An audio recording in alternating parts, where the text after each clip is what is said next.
Okay, well, hi everyone. This is the Reiki Lifestyle Podcast, as you already know, and I'm here with Robyn. Hello, everyone. Glad to be here today. And super excited to have our guests, Lena Takahashi and Muniqui Mohammed. So say hi, you guys. Oh, hi, everybody. Hi, everyone. All right. And so I'm going to just talk a little bit about making a few announcements that we have, and then read your bio, and then we'll get into it and get listening to you and your story. You guys have a really fascinating story. So excited to talk about it. All right. So you can find everything for Robyn and I on ReikiLifestyle.com, all social medias, Reiki Lifestyle. Just a few announcements. We do have some upcoming classes, Animal Reiki 1 and 2 and Master in December. Animal Reiki 1 and 2 in December, and Reiki 1 and 2 and Reiki Master in December with me. So we have both of those, and we also have Animal Reiki in January, etc. So again, find all of that on ReikiLifestyle.com. One of the big announcements we have is that we are our registration for Next Step Reiki and Explore the 12 Heavens of Consciousness and Meeting Your Reiki Guides is open now. Those classes are year-long classes that start in January 2024. So again, that information is on Reiki Lifestyle. We also just did a webinar, so I would imagine we'll be posting that information more. I'm not sure how that works, never mind. So also we have a distance Reiki share that is free online every Tuesday morning. Everyone is welcome at all different levels of Reiki experience, or even if you just want to check it out. Again, ReikiLifestyle.com. So I think that's everything, Robyn. Can you think of anything? I think that's good. Great. Okay, so now, because we want to get to our guests with Healing Land Reiki, this is Muniqui Mohammed. He is let me move this over so I'm looking more at it. Muniqui Mohammed and Lena Takahashi are both Usui Holy Fire 3 World Peace Karuna Reiki Master Teachers in Japan.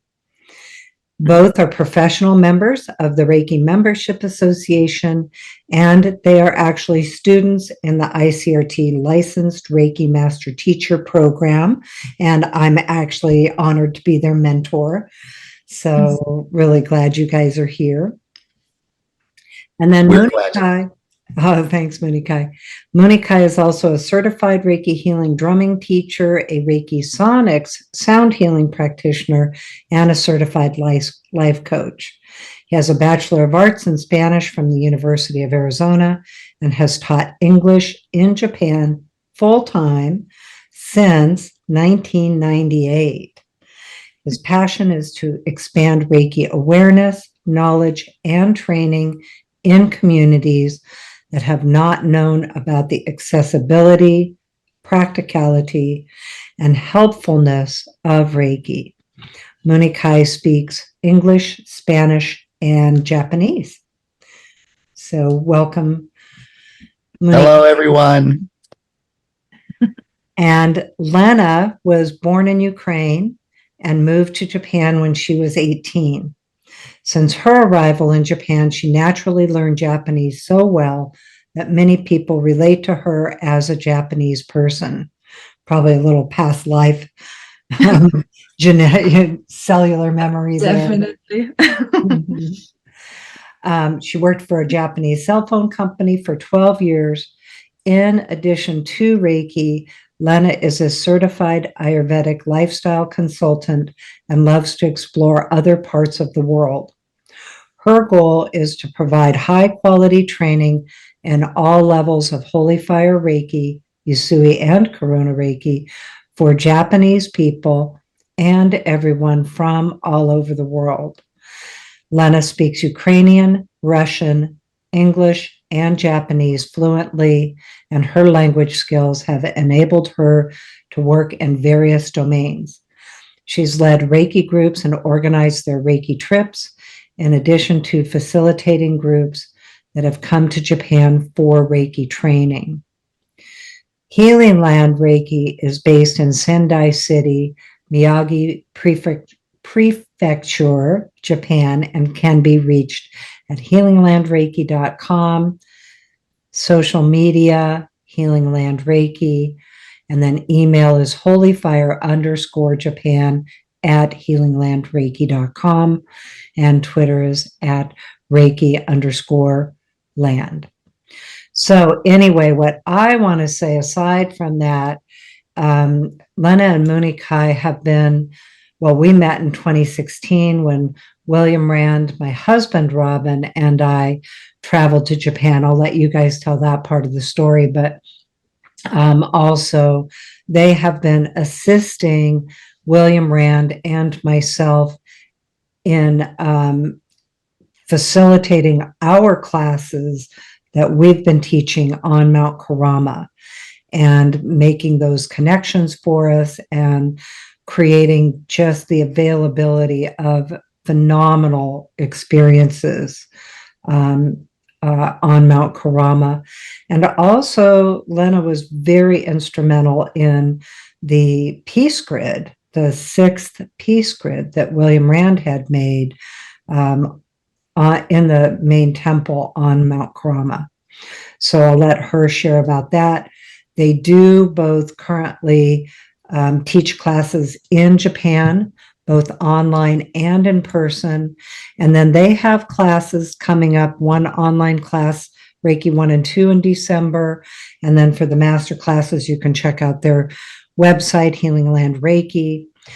But Lena is teaching on Mount Karama, Reiki 1 and 2, March 26th through the 29th, 2024, May 28th through the 31st, 2024, and the masterclass on Mount Karama, September 30th through October 4th, 2024. She is also assisting William and I. We are teaching both Reiki Master and Karuna Reiki Master the end of October, beginning of November 2024. So if you want to travel to Japan in Mount Karama, go to healinglandreiki.com. So, all right. Well, that was a whole mouthful. I want to know and hear about you and how to find you again.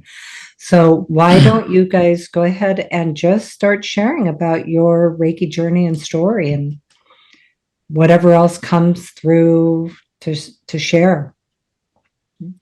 Well, Reiki actually came to us. It came to us pretty early because about 2002 or so, I was in a bookstore and I happened to come upon the original Reiki handbook of Mikao Usui.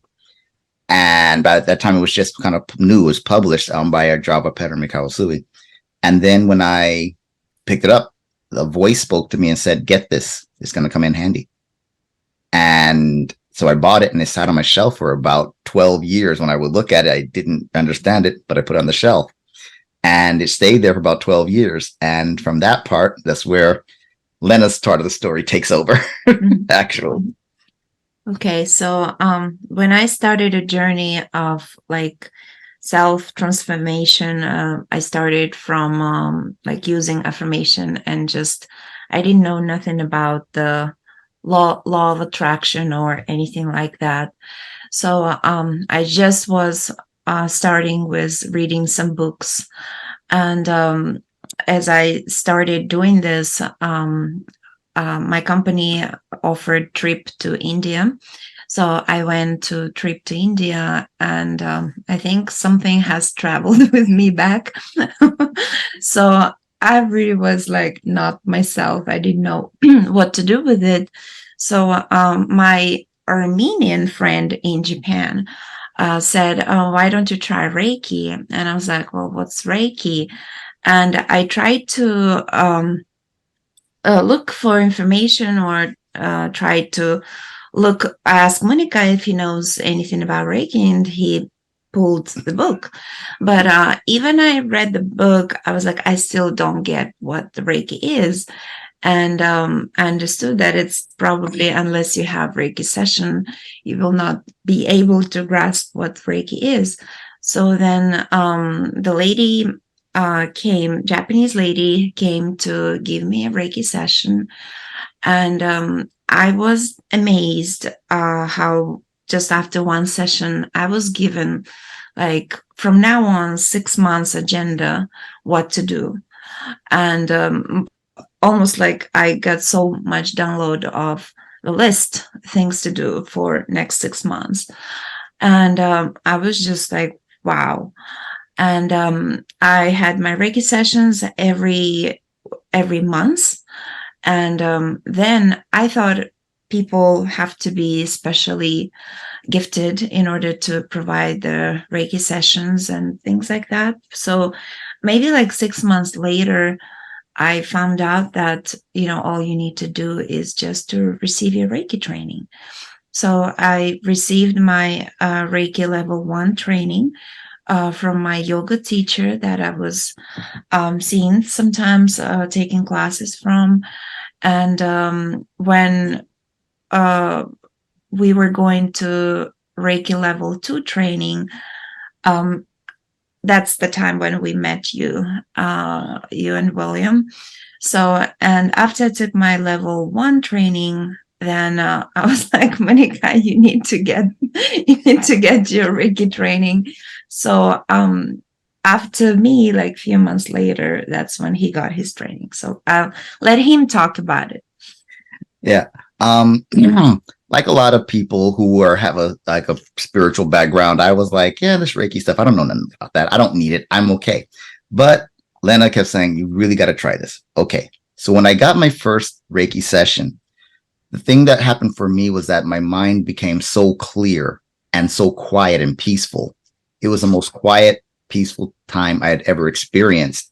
And it just came to me immediately that if I feel this relaxed, stress-free, and comfortable after one session, I know so many people who have never felt this good. And that became, from that day, I started to study everything I wanted to know and learn everything I can, because I want to share this with people who have no idea. And Lena had been telling me that I really need to listen to the podcast of this lady. And this lady, I really need to listen. And I was like, yeah, I'll get to it. So after I'd taken my Reiki training in September, I just so happened to listen to the September 9th, 2016 podcast of Reiki Lifestyle, the lady Lena had been talking about. And it was on then what was Holy Fire 2 Reiki. And I listened to the whole podcast in one sitting. And at the end, Colleen, you announced that you and William were coming to Japan. And I wrote you a letter. And you wrote back saying the date that you would be there, you and William would be there, and William would be having his first Reiki talk in Japan. And the thing that blew us away was we were already planning to be in Tokyo the next day, because the day that William was having his Reiki talk, the next day was going to be our level 2 Reiki training. So we were already going to be in Tokyo anyway. So we moved all our schedules around, got to hear William and meet you in person. And we've been bonded together ever since November 21st, 2016. I still have the date. What, November 21st? Yeah, because our level 2 November. training was the next day. 2016. Okay. The next day was our training. That's just so that's how I have the date memorized. So yeah, we've been together ever since. Mm-hmm. Yeah, absolutely. It was so, you want to say serendipity, but we also know the term divine appointment. Yes. And how, on all of our parts that we connected and had that really instant recognition of connection. Mm-hmm. And knowing that there would be just somehow working together in the future. And then to find out that you guys were so excited about Reiki and then called to Holy Fire Reiki and then available to help us establish some classes on Mount Karama, and just really made a huge difference in our experience of traveling in Japan with Reiki and being able to share that with others. Yeah. And you both were one of the very first like actual guests on the podcast. So were they the first like guest? Maybe not the first. It was close though. And I know like that was some of the first time that I had joined in that capacity as well, was with you too. Colleen, do you remember? I mean, it was up there. She had been doing the podcast for a long time. And I know you had some people talk on the Q&As, Colleen. But I think where I actually had guests. Yeah, when we actually started having guests was right about that. Wow. I think, yeah, you were some of the first. There might have been a couple before you, because I remember Sue and somebody else being on there, but you guys were up there as some of the first like actual guests. Didn't know that. Yeah, didn't know Back that. when it was Reiki Chat. Yeah. Reiki Chat, yeah. Our global teleconference call. I love it. Well, that is really interesting because back then, I mean, look how far we've all come with our practices and just our own personal life and personal growth. And, at that time, I was so nervous about having guests on the podcast. Like prior to that, I had always just had an agenda and people would call in. And because we were on free conference call, that was before Zoom. So we were on free conference call and did it back then. So it would have even been before video. Yep, it was. Interesting. Yeah. Funny. I remember, the reason I remember is because I remember being in your guest bedroom because we couldn't be in the same room because we didn't have the technology for it and the sound was terrible. And so I had to be in your guest bedroom, and I remember like trying to help facilitate it all and all that. And I probably remember it because it was back when I was kind of still new to being fully professional with Reiki lifestyle. So yeah, really interesting. Anyway. God, there's so many memories. History. I know, so many memories. And the Colleen, if you remember the thing that we like after William gave us the Ocean of Holy Love experience on his Reiki talk, at his Reiki talk, I know in Japan. I know. Is that I said to you that I don't know why, but I think that we're being invited to come do this, and you very casually just go, yep, that's kind of how it happens. Mm-hmm. And you were so just like, yeah. Mm-hmm. That's the thing that made me feel so comfortable, is because your presence and the way the Reiki energy worked is that, yes, this is special and it's normal. The specialness is normal and the normalness is special, if that makes sense. And so that for me is what made me just felt like this is what you're being called and invited to do. Mm-hmm. And I really took it to heart. Well, tell us about that part, because you guys really talk about compelled to just do Reiki, share Reiki, be Reiki, learn Reiki, teach it and practice it. And you've, Lena, you've been translating the manuals into Japanese. And so tell us that part of the journey too, after we met.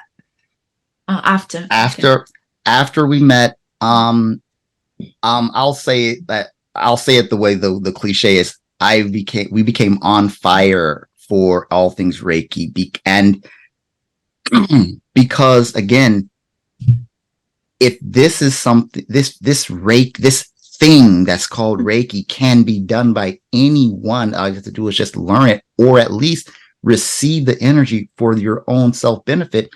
Who would not need that? And I thought about people I know, and they just they don't know. So it's like saying that there's something available, but if you just don't know it, who's going to share it with them? Somebody has to be willing to share it who can speak to them. And that goes back to my passion for helping to transmit, excuse me, pardon me, to transmit Reiki to more communities who could benefit, because the stress reduction and the personal self-empowerment, people need that.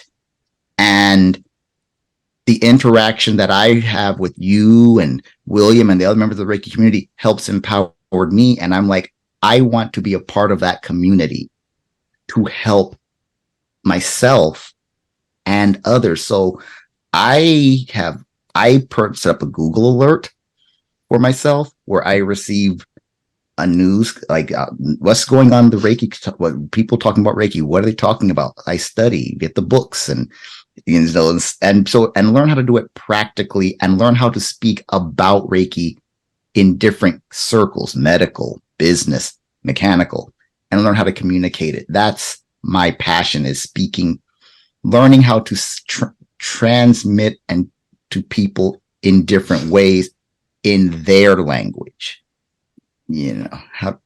So. Yeah. So, just to kind of take over a little bit, Monique, so I had my Reiki training first, and I was really following what my teacher told me.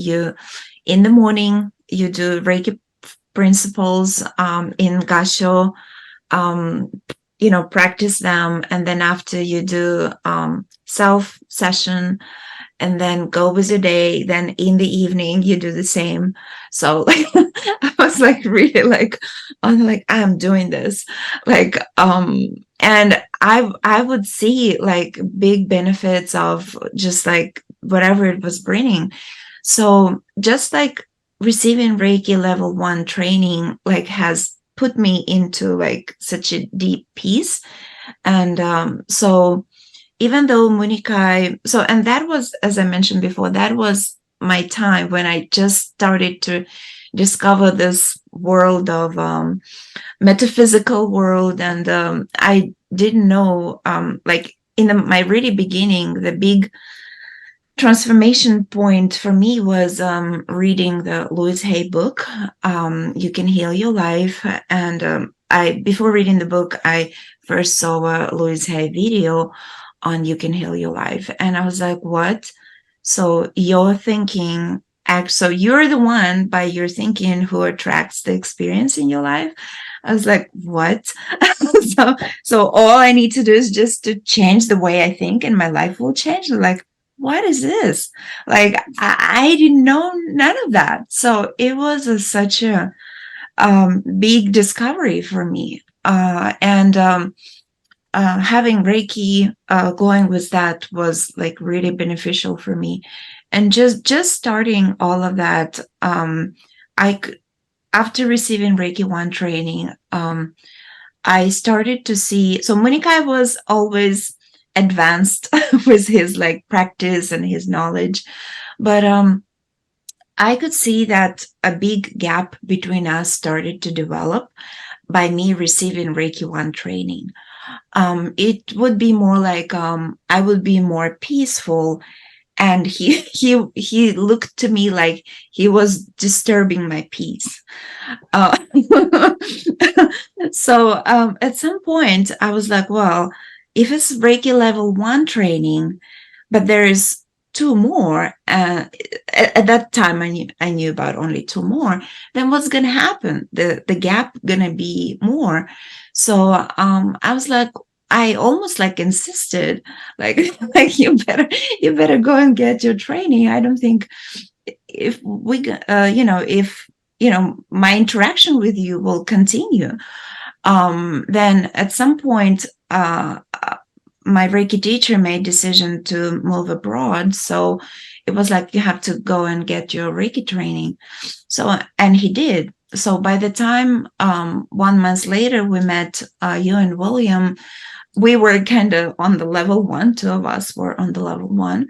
And then from that on, most of the training we took, we were like going on the same path at the same time. We would get the same training, so we could support our own healing as we would move further with our Reiki training.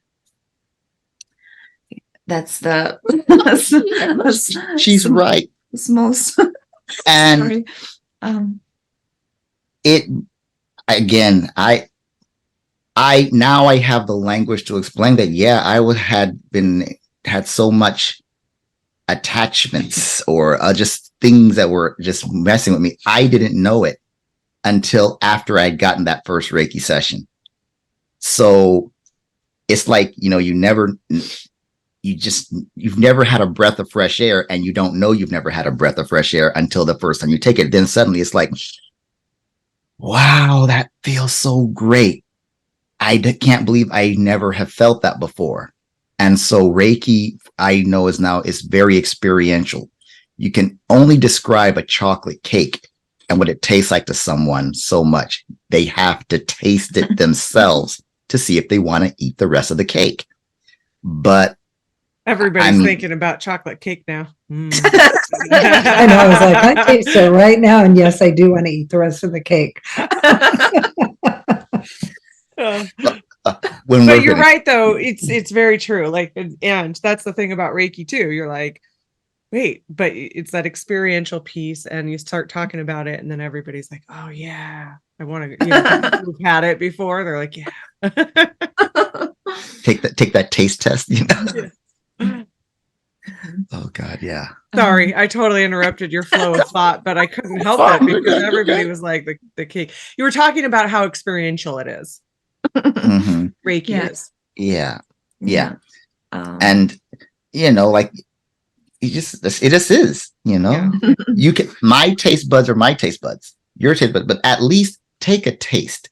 You either like it or you don't. But you can't say you don't like it until you take a taste. Get a Reiki session. That's my advice to everybody. Get at just one session, then make your decision from there.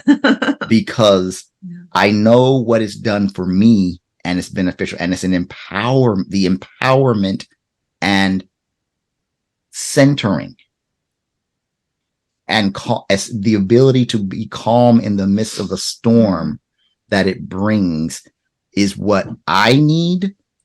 I believe all other people need it too, and it can benefit us all if we can just be able to return to that calmness to be able to think through the situations. That's for me what Reiki has done, which is why I am so passionate about it, because I think that it could benefit everybody.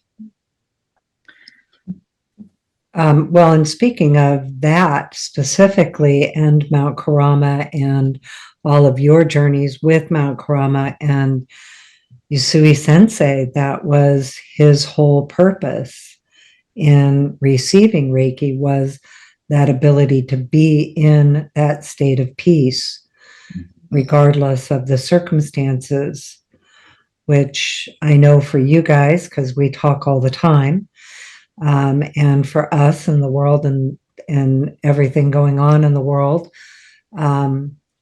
thank God.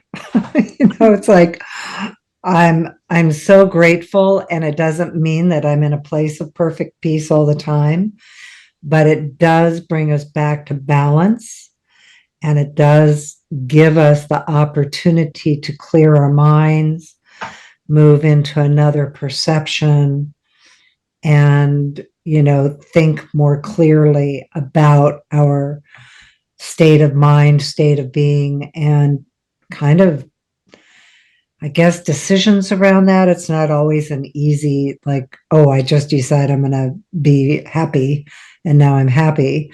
But, it does give you a better perspective, an ability to choose your state of perception. Yes, definitely. So,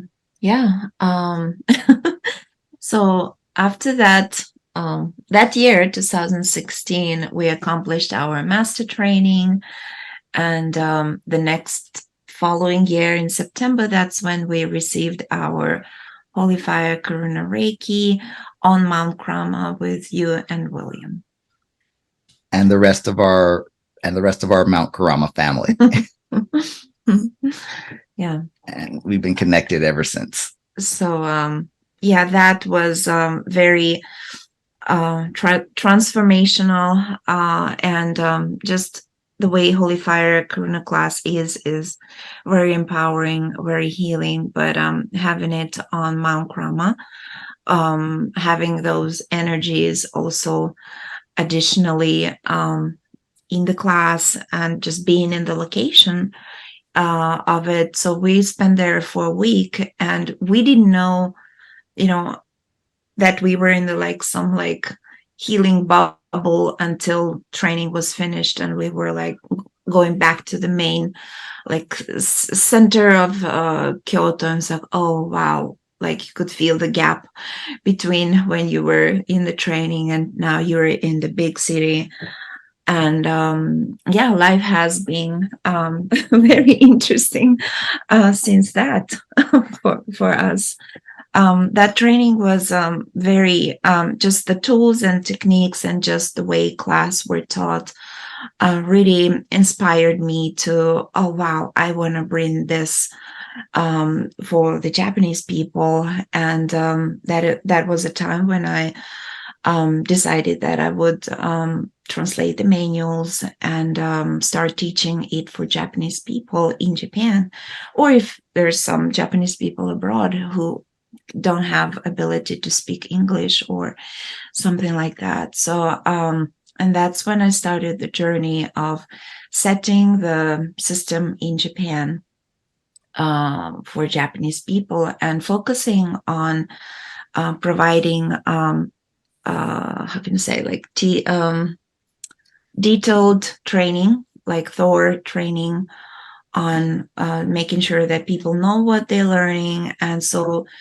we will maybe going to go deep in that, but in my short experience with people who received Reiki, Japanese people who received Reiki, I happened to find that they never could see the benefit what they received, and actually they would stop practicing it completely without even trying to see benefits of it. So so this is where my focus, and it's happened to be apparently very trending thing to go to Japan and receive Reiki training. That's for foreigners seems like, oh, that's what I want to do in Japan.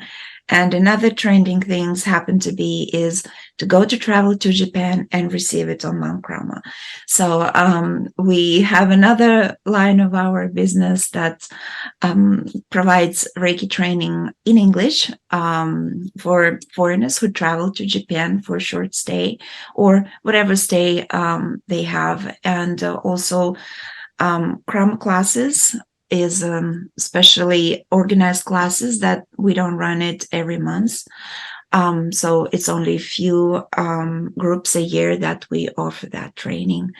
And Colleen and William also have offering for the training. But from this year, for the next year, for the first time, we're going to have Reiki level 1 and 2 group on Mount Karama.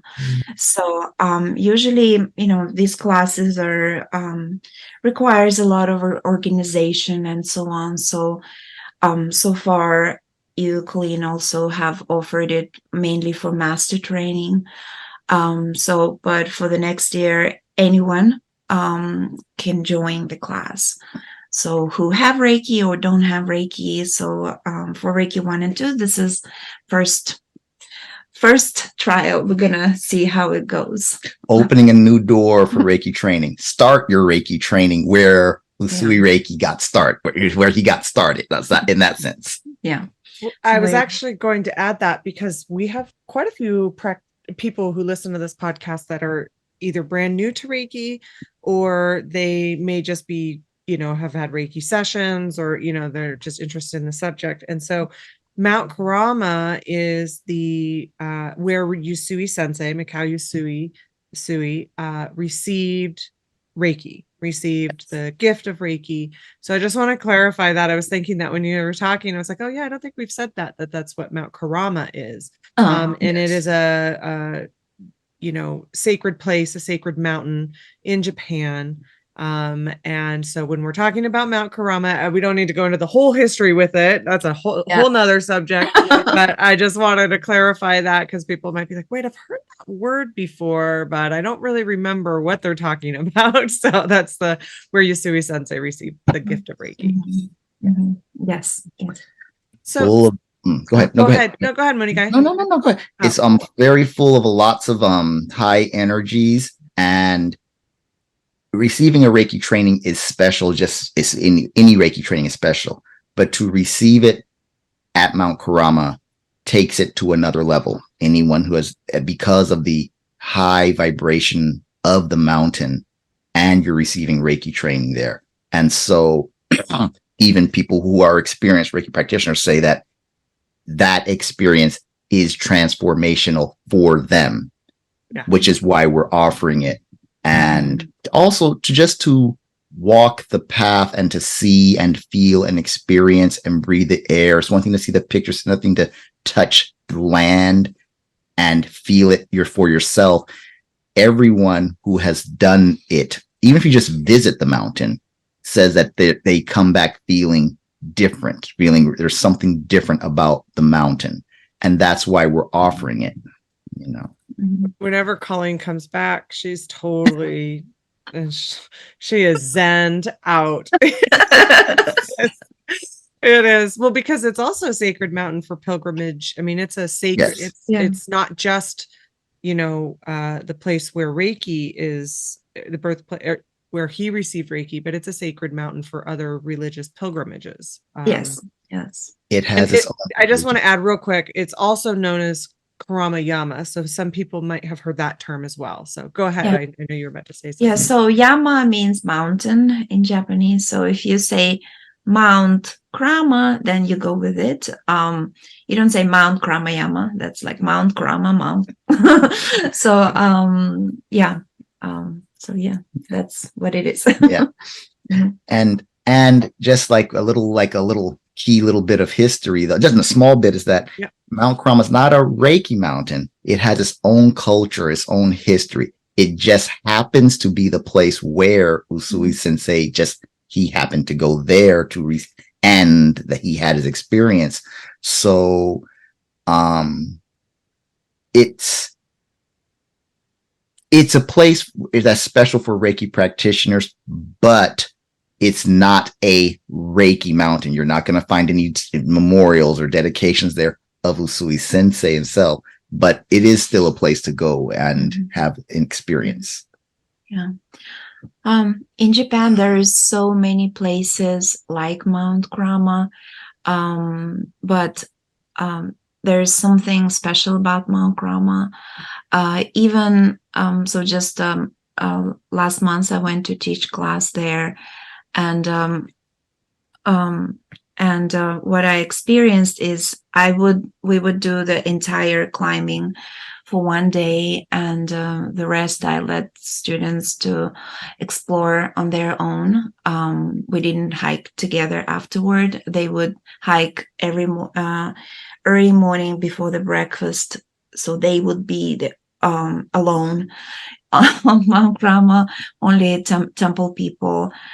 So I only stayed at the facility, which is at the foot step of the mountain in the village. So when we offer training, people stay actually on Mount Karama, and food is provided for them, so they can go anytime to deep up on the mountain. And I experienced, so after I came back from classes, even though I didn't physically go to the tip of the mountain every day, I received so much energy that it would take me maybe a week or two or even more to come out of it, kind of.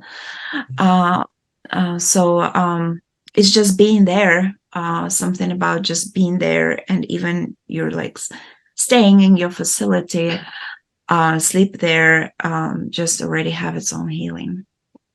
there's an energy of Anshin Ditsume there, is from what I've kind of seen with Colleen. And obviously I don't want to speak for you, Colleen, but I know we've talked about it before. It's just this Anshin Ditsume is a state of perfect peace. And it's a type of enlightenment, which is the state of perfect peace, which is what Usui Sensei received.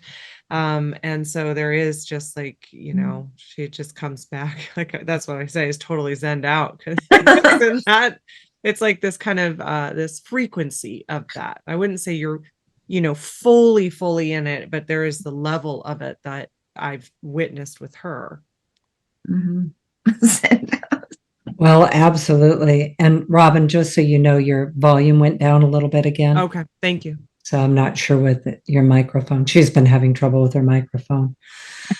Well, you know, I think also what I'd like to share about the mountain, and I know we have other things we were going to talk about, but for those who haven't been there, understanding that it has been a place of spiritual practices, temple, Buddhist practices since the 700s.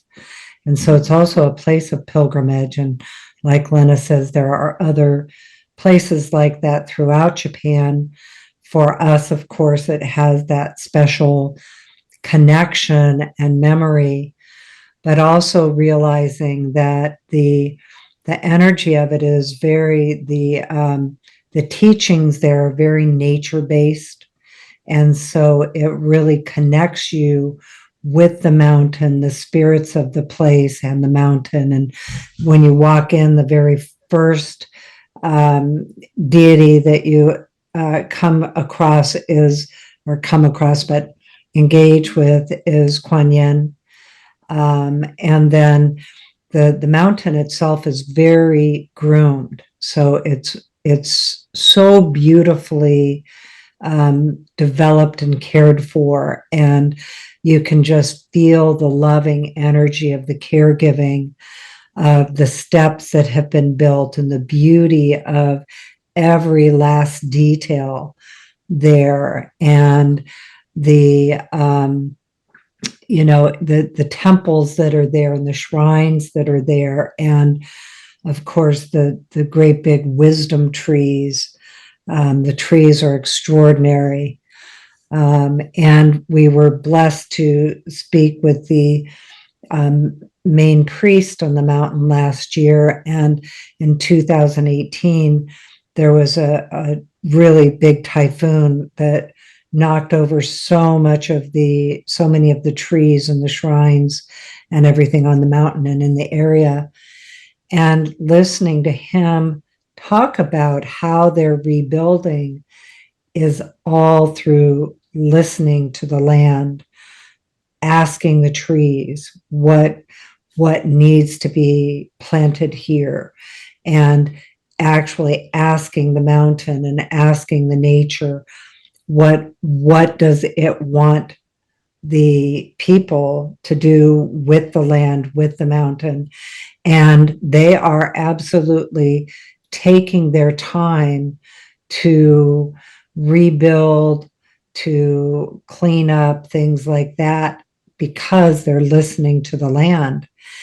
And every detail, you can see it. You can see it through the whole mountain. It's all just so beautifully cared for. And that, I think that essence is there, that you can feel that love and care and honoring. And it's beyond respect, because it's a true communion with the mountain and with the land.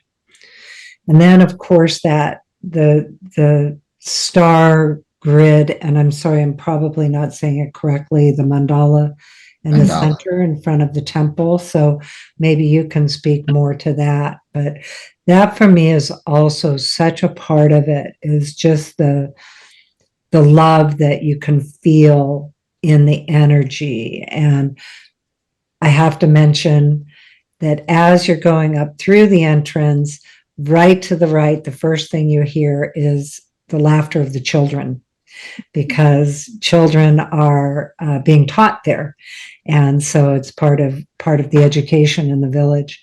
And so that just adds to the whole experience of the children laughing. So anyway, if you want to share from your perspective, you guys, but that for me is just, it's so palpable, so so physically real that it just flows through you. And for me, it has become cellular. Like I absolutely can feel the actual cellular change from the land.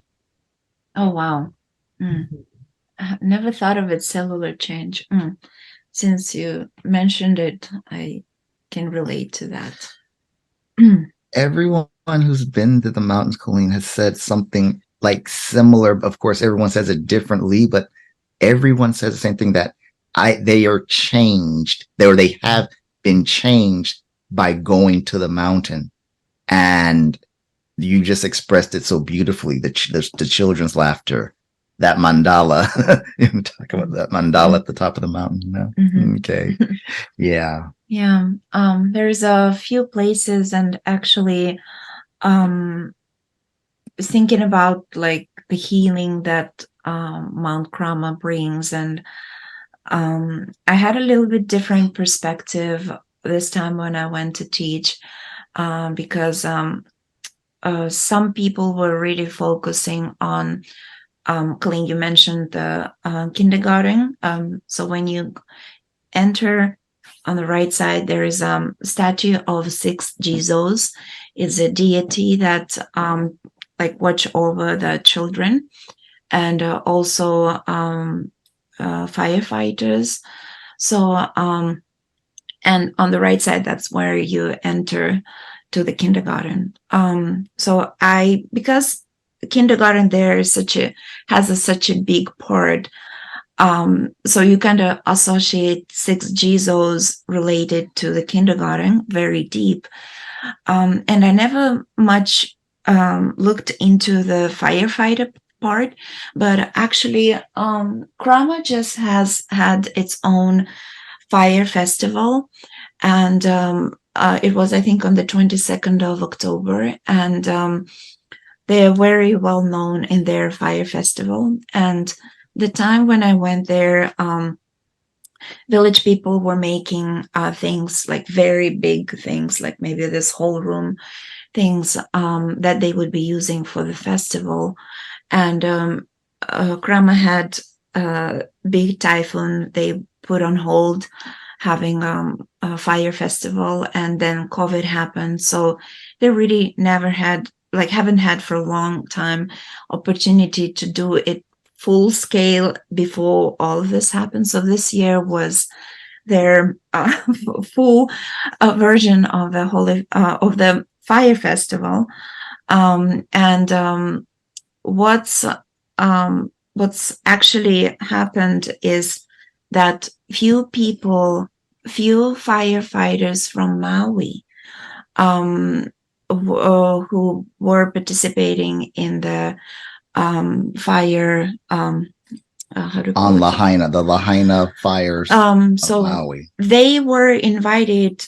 It's nothing to do with the temple, but some Japanese firefighters would set few of apparently they have like some interaction between each other. So they were invited to come and stay on Mount Krama for a couple days, just to be there, just to receive some healing after the traumatic experience they have had, even though it's their job, but it was a traumatic considering the scale of it. So and I was like, oh, Krama and 6 Jesus that's watch over the also it's firefighters. So just kind of seeing that not just people come there for Reiki classes or anything.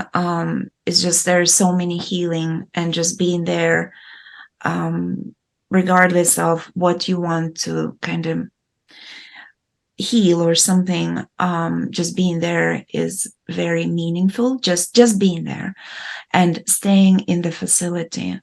And Colleen, I remember you mentioned in that trip, your 2016 trip, you had also stayed there for 1 week. And I remember you in your podcast sharing like how healing that was with whatever you were experiencing at that moment. So yeah. My mother had just passed away. Yeah. At that time in 2000. Yeah, in 2016. And, that meant me taking care of all of everything that happens when someone passes away. And so it was a very, very busy time for me. And I remember being on the mountain and how that transformation just happened while I was there. And I came home and Robyn was just like, wow, this is really, and it was, I guess more than anything, that being in that state of peace was different than what I thought it would be. Almost like you were talking about Reiki, you have to experience it. And it was such an interesting time because there was so much like real world things to do and everything flowed.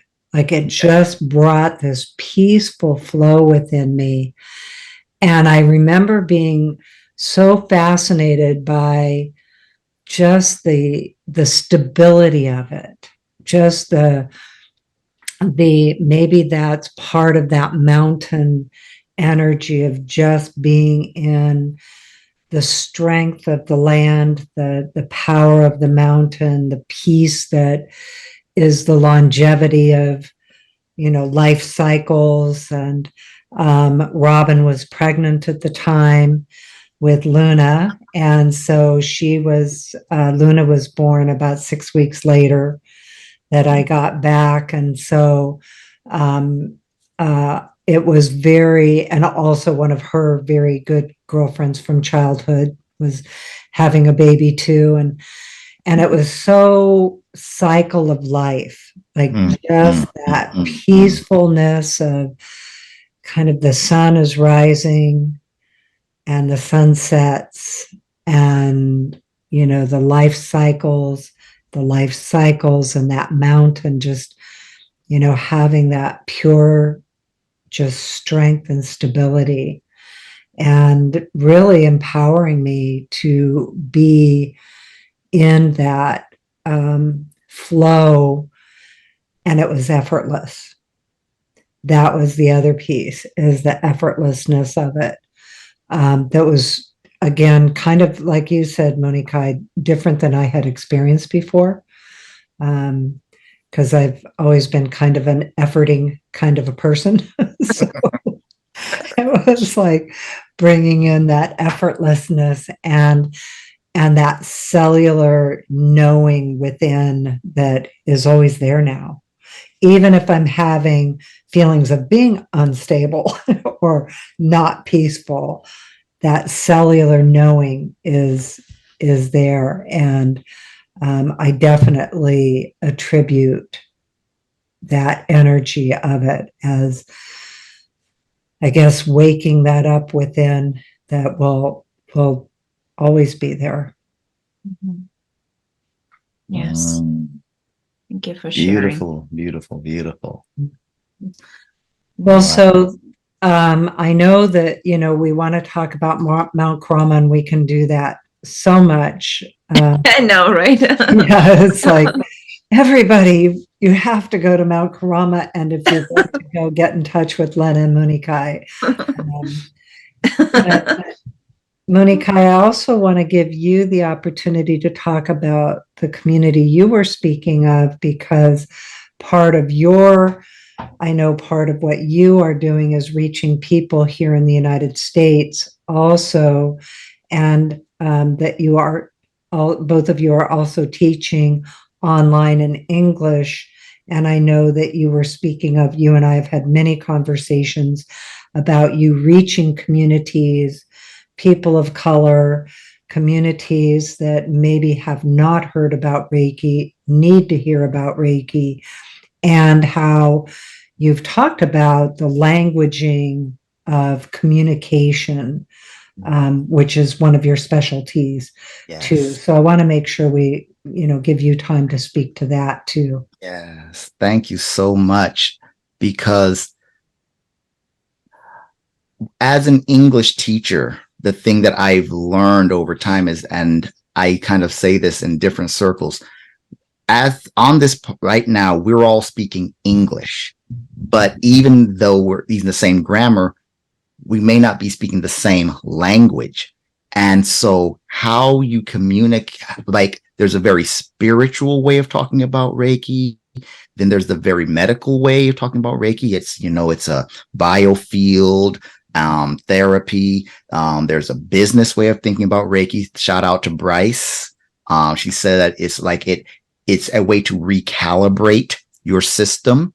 And so what I've discovered is that people have asked, like, why don't more Black people and other people of color get into Reiki? Part of the reason is that the way Reiki has been taught, it resonates towards maybe this community here, and you have to be multilingual in your English to understand that language. Not everyone can relate to Reiki in the very spiritual talk about it. And some of the talk sounds a little woo-woo. And a lot of people that I've spoken to do not know that Reiki will complement your own spirituality where you are, whatever that is. Atheist, agnostic, Christian, Muslim, Jew. Reiki will help make you a better you, for you, in your way. But when we as Reiki practitioners, many people learn Reiki, we learn Reiki speak. So, hey, Robyn, I was feeling out of sorts, and then, I was talking to do the power symbol, and I felt, I felt really aligned. Okay. How does that work for me as a person who maybe is working, say, maybe, I work with my hands, I do carpentry, explain Reiki to a carpenter, or explain Reiki to someone who does things maybe, different ways. And so I had to learn to understand people where they are, and how does this apply to them in their circumstance. For example, like, I speak to some people, like, we all got that grandmother who, or senior citizens. Wouldn't they just feel good just to have some stress relief? And many people of color, Black people, we very much go to church. So isn't laying on of hands? Let's talk about laying on of hands, giving some positive energy, not wish fulfillment, but speaking to people according to their cultures or where they are, and also speaking to the practicality of Reiki. That's something that I'm very grateful for the ICRT and the way we talk about Reiki, because we talk about Reiki in a very practical, real world way that makes it real. And it takes the spiritual concepts and shows how this helps me in my daily life. When I'm getting up, driving my car, how can Reiki help me when I'm in traffic? Those kind of practical things. When you're trying to figure out what to buy at the supermarket, and when you're cooking your food, those kind of practical real life examples, I find the more we talk about them, the more people they can relate more to it.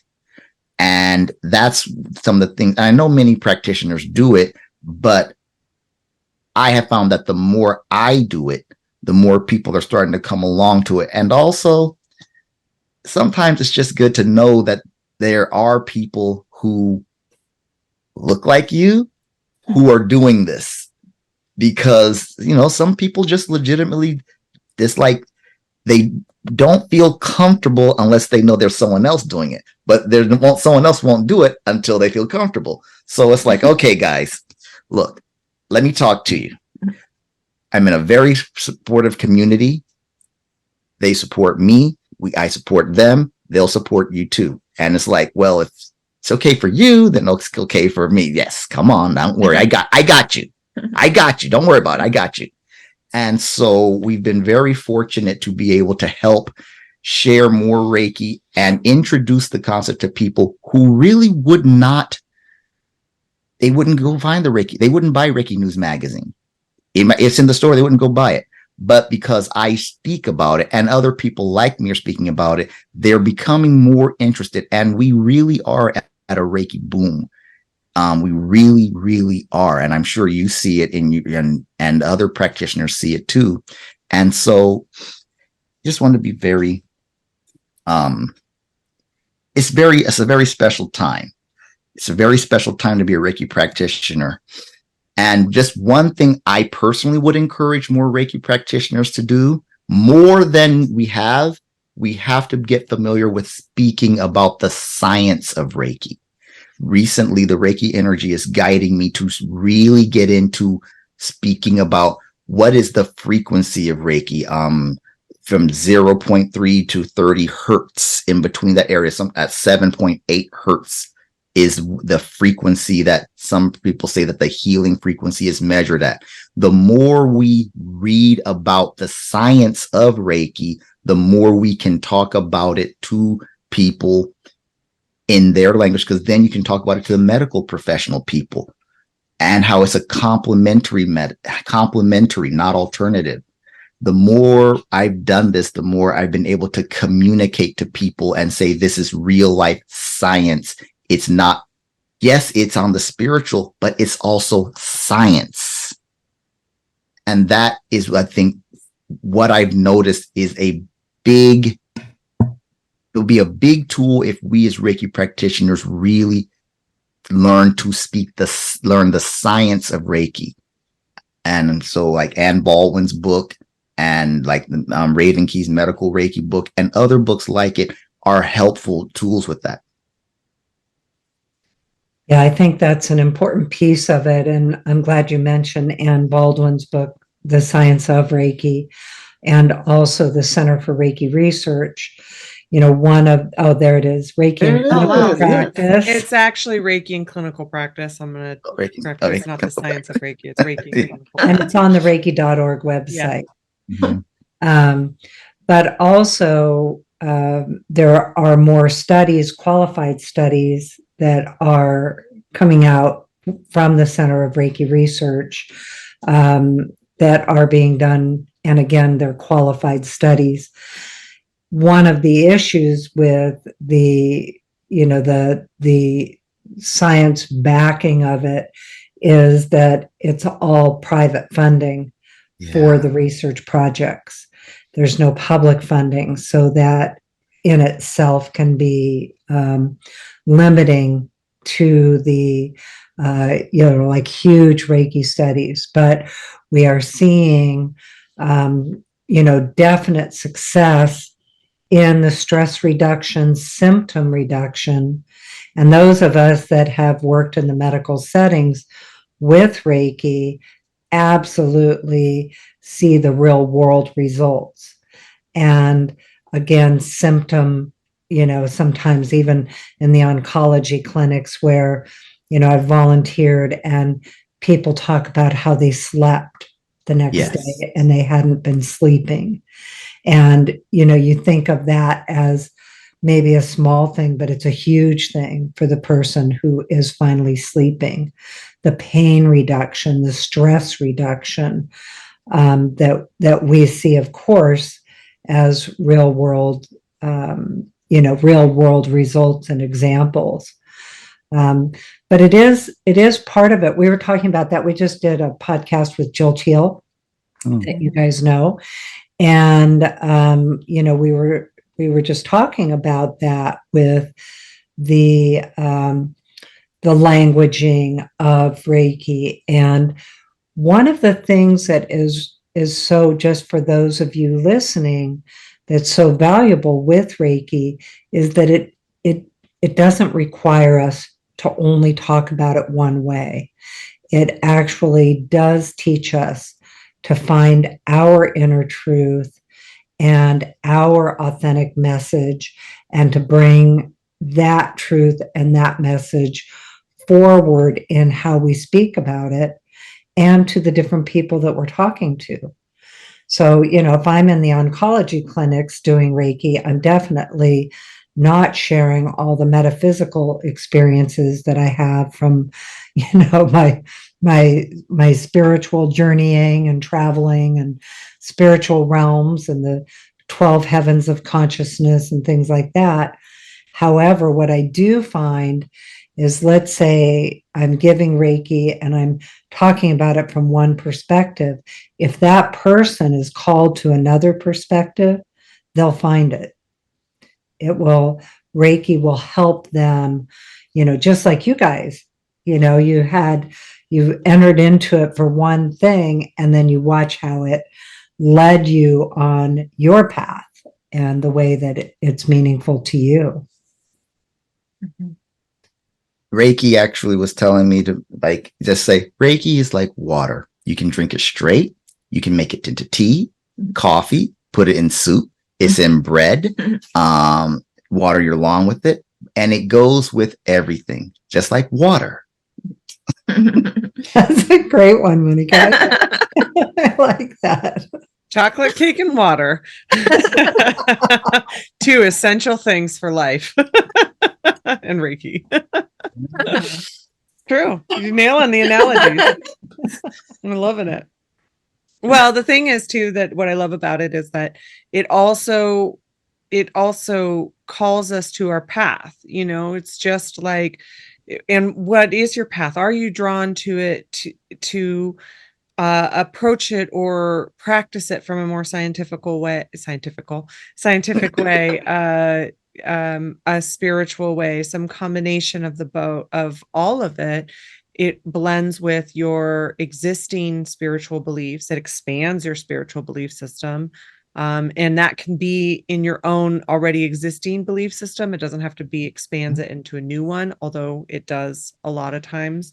And it is a part of the process of this. And because it fundamentally does not require any sort of belief system, as you all have talked about, and as you talked about, Muniqui, is that you get to express it in how you are called to.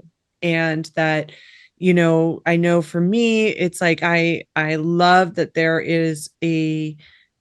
are different types of practices that each person is called to, and that they do practice. So, since we talked about Anne Baldwin and how she is called to go deep into the research, create her practice around the research, passionate about,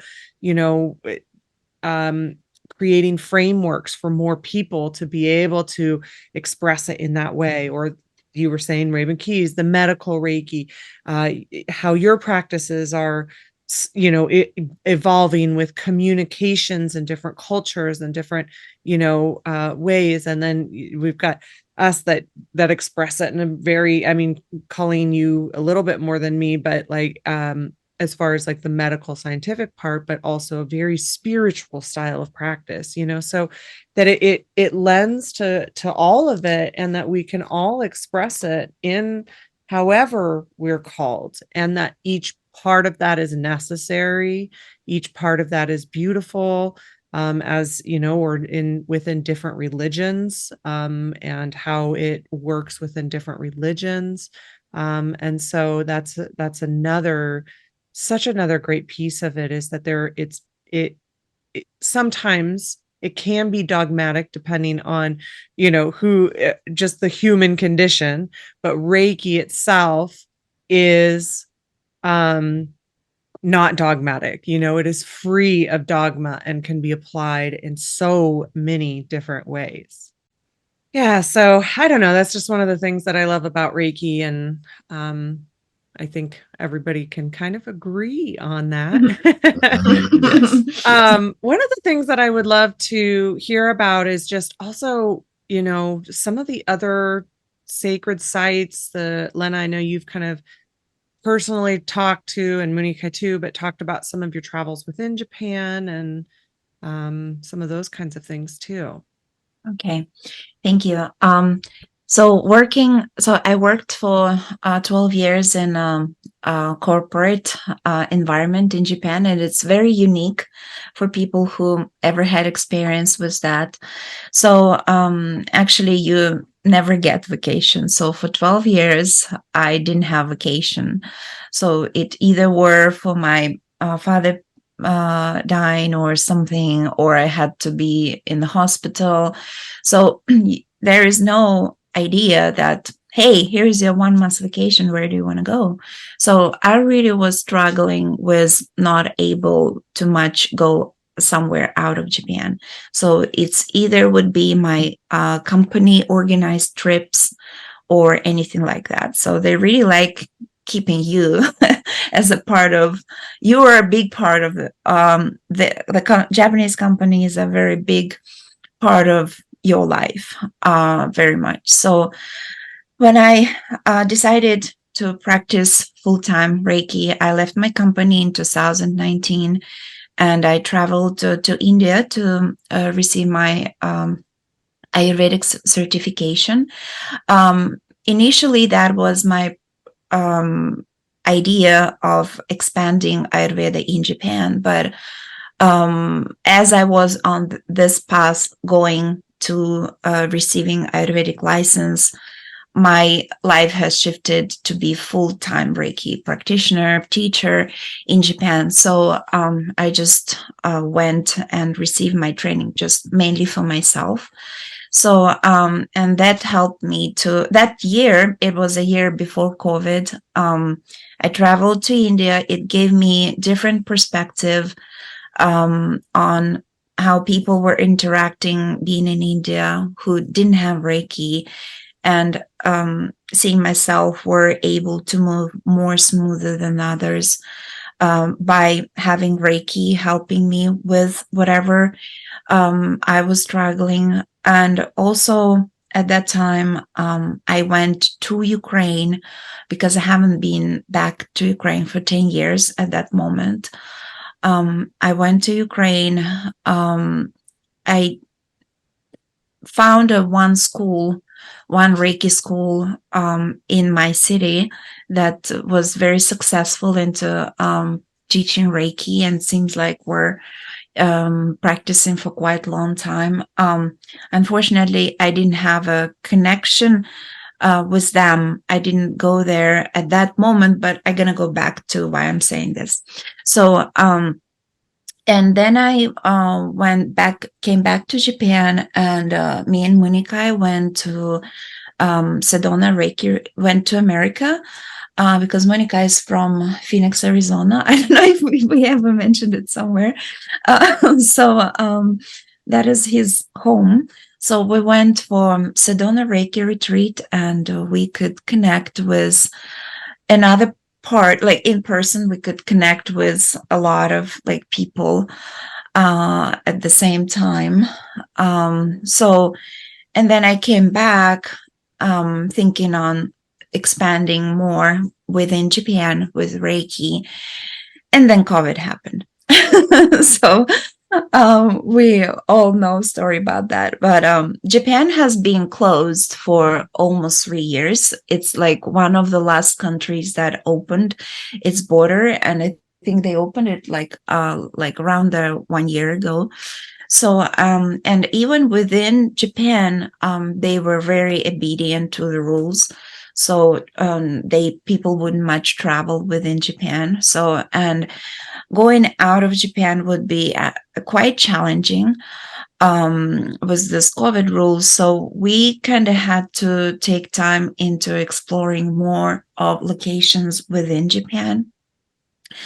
And I was personally interested into considering that Usui Sensei naturally received gift of Reiki on Mount Krama, and I know that many people, especially around that time, would go to these types of location all over Japan, and they would just be sitting on the tree for under the tree for a month or something, practicing whatever they were practicing, and this was a normal thing in Japan, according to what Japanese people telling me. So so I was like, okay, well, where what's the other location people would go and do these things in Japan? So I started to experience some other location to see, well, how would that feel?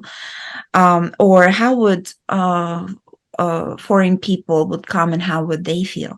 Because I think I can say we got so accustomed to living in Japan that so many things become so normal. So I also don't realize what's the things that people would be interested in. Um, and we live in northern part of Japan. So usually people, when they plan their trip, they would more go to the starting from Tokyo and moving down Moving south. south, Osaka, Kyoto, and places like this. So our location, which is like, if you look at the map, Tokyo is here, like we're kind of here up. People, less tend to travel here. But actually we have a lot of many like areas that's very healing. And because there is not much people, the energy are really staying very authentic. I don't know how to say it. It's a very dense areas, a lot of places like that not really foreigners know about, but Japanese people know about the places. Just like briefly give you an idea of very close to where we live. It's an area of three holy mountains that the thing is, people to consider in Japan, there's so many places and there's something about energies in each place that unless you get divine invitation, you're not able to make it. So, and people need to not to get frustrated about if their Japan trip are not coming the timing they want it to be. And even I'm leaving 2 hours across this 2 hours drive to this holy location. I was not able to get there for 3 years. And even this time I was going on the way, and I had such a big distraction that made me think, do I go back home and deal with my home things, or I continue going? But I worked it out that I will continue to go. So it's many places like this in Japan, and I personally experience it. And like temple or shrine servants or priests, they always say this, that you were invited to come here. And always many big like holy places are very like that. So the place that I went is, we have close by, it's three holy mountains that represent three phases of kind of our life. It's like present life, like current life. Then you go to one mountain and you kind of experiencing your present life. Then you go on another mountain. Then you kind of die there. It represents death. And then you go to another location, and it's a place of rebirth. And then so you kind of rebirth there. So I've heard of it from Japanese people. I really wanted to go. I was finally able to go and experience it all. And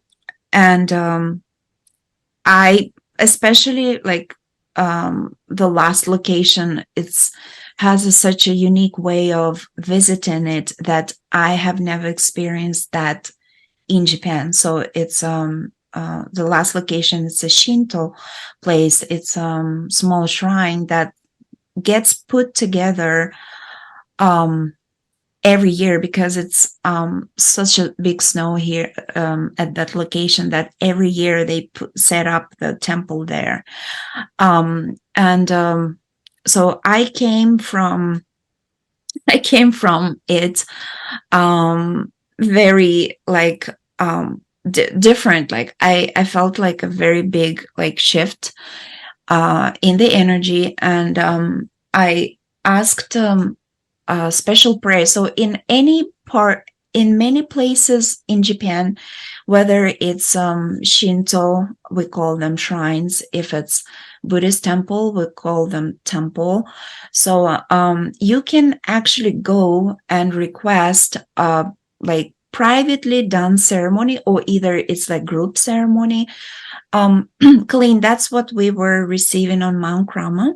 So for Mount Krama, on the main temple, you can actually go almost every hour. They offer a prayer that you can sign up for, and you can go like inside and receive the ceremony. So I received ceremony in this Three Holy Mountains place.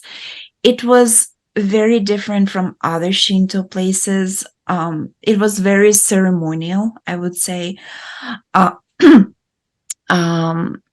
Very, very different. I was like very enjoying the ceremony of it. And I came back, especially the last location of that place. You're not allowed to take any pictures. Like it's kind of saying from here now on, put off your cameras, no pictures. And like once you pass that point, like I personally really felt the chills. Like was like, what is this location? Like I have no word to it, but so there's like many places like this that people can explore, and Healing Land Reiki are exploring that ahead. So we can see if we can put it together for to have a unique experience for someone who traveled to Japan and looking for receive a like very deep healing along with either Reiki training or Reiki retreat. So right now, that's if they were up in your area, up in northern Japan. Yeah, so currently we're looking into type of program, type of Reiki retreat, more focused on the Reiki locations and spiritual locations that are very where I feel like I would want to take people to experience this. So just looking to some places, also Krama, experiencing Krama along with also other places.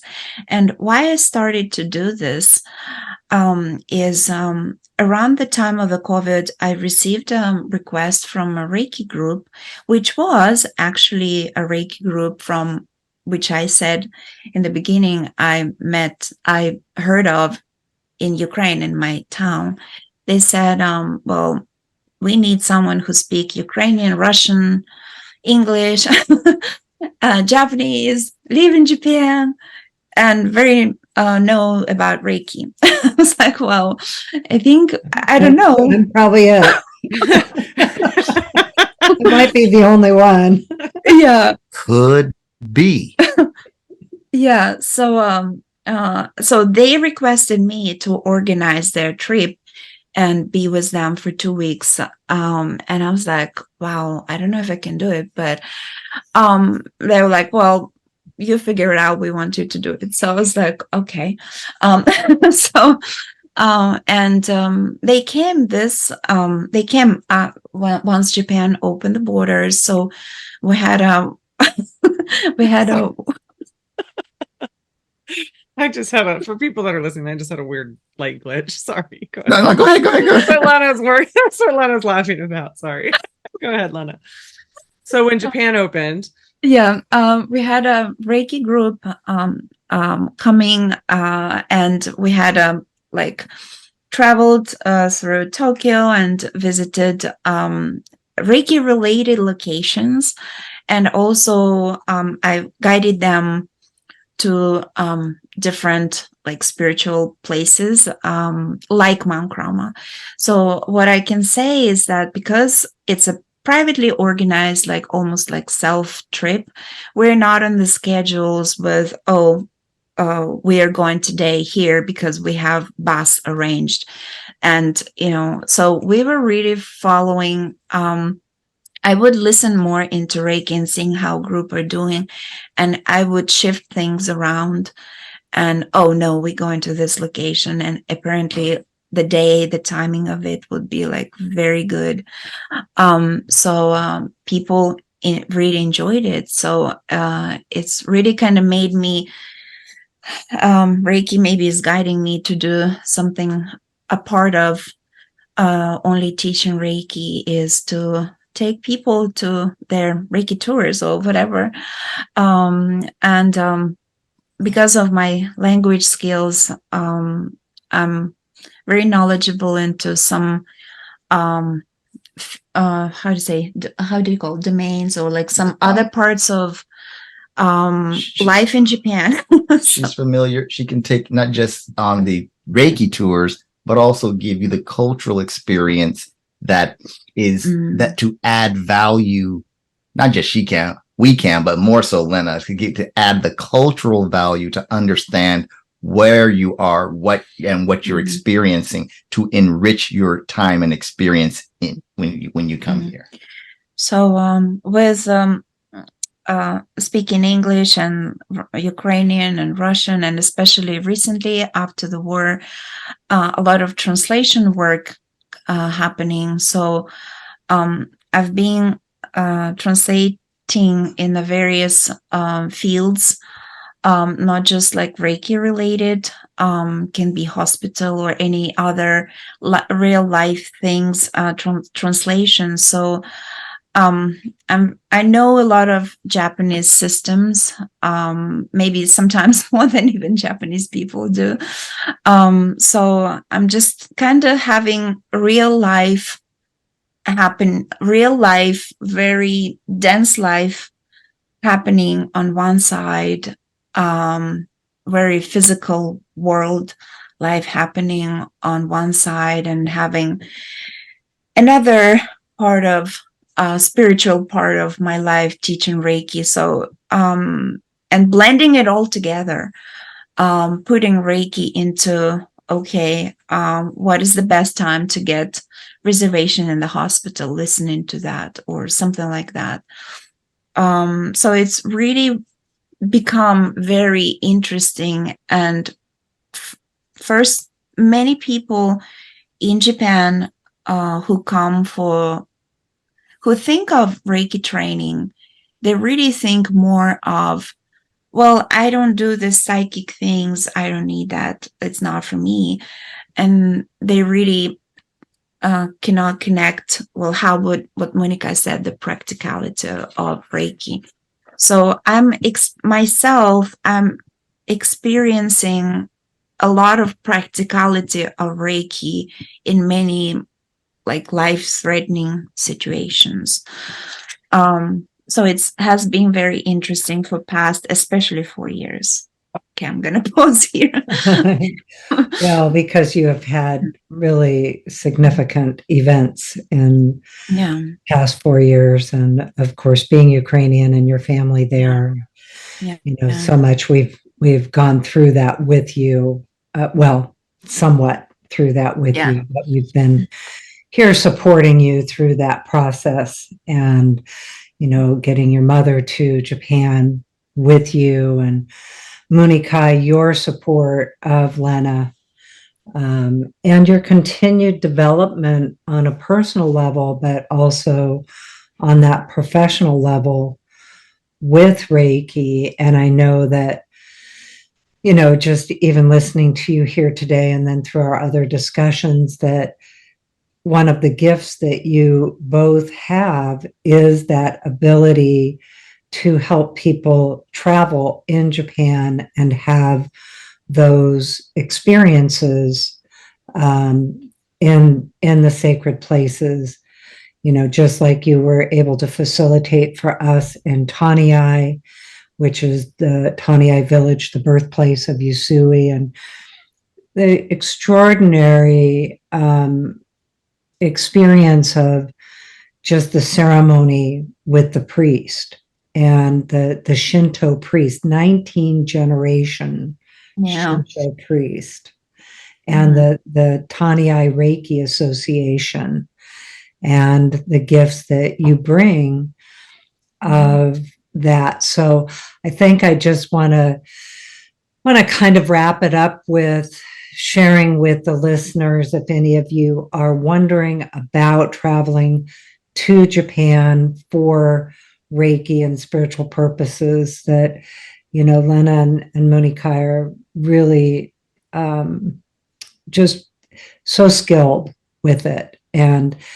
I know that Lena and both of you last year, with all the challenges we had with COVID and everything opening and being on Mount Karama and everything, and you guys just are amazing. You really are. Thank you.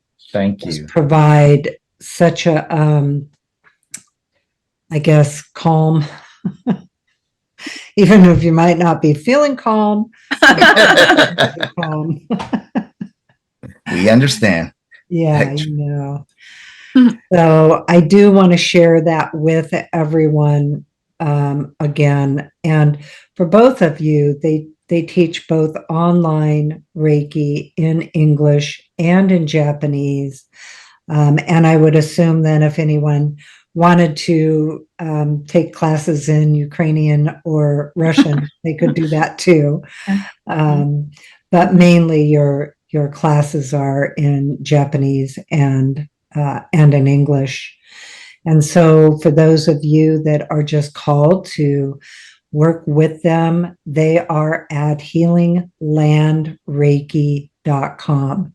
So just like it sounds, for those of you that are watching the video, you can see it. And of course, we'll put it in our show notes. And they are also exceptional practitioners. And so they can, their sessions can also, you can get sessions from them online as well.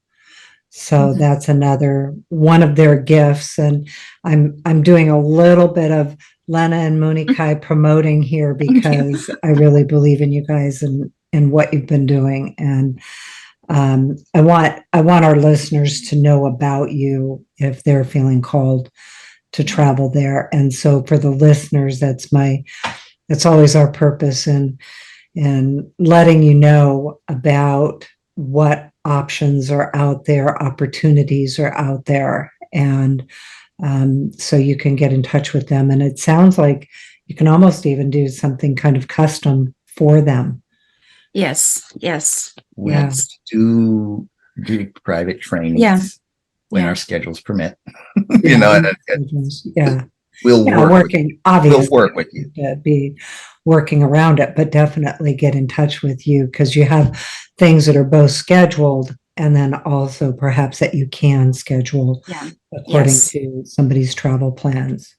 Yes. Mm-hmm. We'd like to be flexible like that. And they're both very experienced with traveling and the comfort. And I last year, when William and I were teaching in April, this was 2023, and I got there a week early and was in Japan by myself. And I was amazed at how easy it is to travel in Japan. And one of the things that I found is that there aren't as many English speakers, for instance, even we just got back from Egypt, and in Egypt, there were a lot of people who spoke English. Yeah. But Google Translate, and I was amazed at, like, Google Maps told me exactly what bus to get on, how many stops, what train to get on, where the different sites were that I wanted to go see, and things like that. So it is doable to travel, and it's just add that extra part of it if you have somebody that is guiding you in those travels, like Muniqui and Lena. So anyway, well, thank you. Is there anything else you would like to finish up with and share? Okay, yeah. So if we can mention, so during the COVID time, so many people wanted to come to Mount Rama, but they couldn't due to Japan being closed. So we put Mount Rama, like, small PowerPoint guided tour in also combination with Mount Rama exploring healing meditation. Yes. We call it the Mount Karama visual tour and experience. And so we take you visually to Mount Karama to see what the sites are. Then we go into a journey where you travel from where you are in a journey, in a Reiki journey, to Mount Karama, and experience the mountain in the Reiki energy. And you will also visit the Mount Karama spiritual gift shop to receive a spiritual gift from Mount Karama. And that is and has been on our website in our Reiki store, the Reiki store.